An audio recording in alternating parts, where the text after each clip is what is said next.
talow nasiixadan idlow ku siinayo talow ma qaadan doontaa bisa ma qaadan karaysin ma garanayo anigu ma asiibayo sidii wanaag ahay talow ma u hadlaya mise waan baal maraya Allahu a'lam ilaahi waxaan weydiisanayaa in ilaahina waafajiyo qowlka thaabitka xaqa walaal horta waan ku ducaynaynaa waa arkay dad fara badan oo ku habaarayo leh iid la yara dhintay iid la dhintay waa ognahay geerida waa loo simayahay intaad xanuunsanaysan dad fara badan baa dhintay oo geeridu kuma xidhno hebel baa jeefo xanuusto hebel waa dhimanaya anigayga taagan soconayana waan badbaadayaa ilaa intaan xanuunsanay sugaysaaye bal inta dhakhtarka ku jirta ayaa kuwa badan oo caafimaad qaba lagu soo boodayay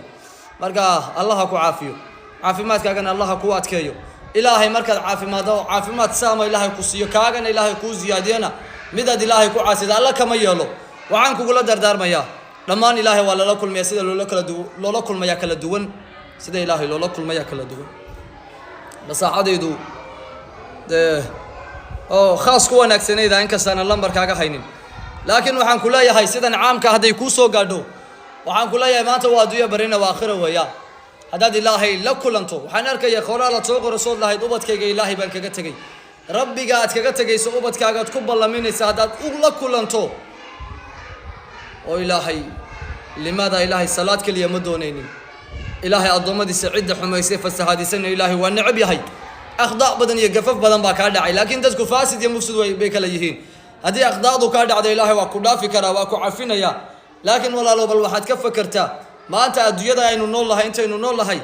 bari hadii ilaahay aad la kulanto heesahaaga dadku haday dhageystaan ka waran ilaahay maxaa kala sii kulmaysaa mise heesu dambi ma yihiin mise ma aha hadii ay dambi aysan ahayn maxay uga caroonayaan hadaan kugu dhaw ilaahu adigu hees qaadiyo ku dil war inkaar kugu dhacday hana habaarin ilaahu quraan adigu akhrinayo ku dil hadaan ku dhahana aamin baad dhahaysaa yaani inay dambi too waxun ay tahay halkaas isku garanaysaa maalin kasto heesahaaga la dhageystaa oo la isruuxa noloshaadana waa ku dhibaysaa geeridaadana way ku dhibaysaa maanta waa adduunyo barintaada aakhiro aadin keena horeenaya ilaahay un baa garane walaalow ka bari qaado waxaad tiraahdaa fanaanimadii anigu bari baan ka ahay sida walaalo fara badan uga baxeen ayaan anigu nooga baxay mid kasto heestayda dhageysto kuma cafin heesahayga dhilid arrinkaas aan ka sugaynaa insha Allah Allahna adiga ha ku caafiyo caafimaad sariican Allah ha ku siiyo amiin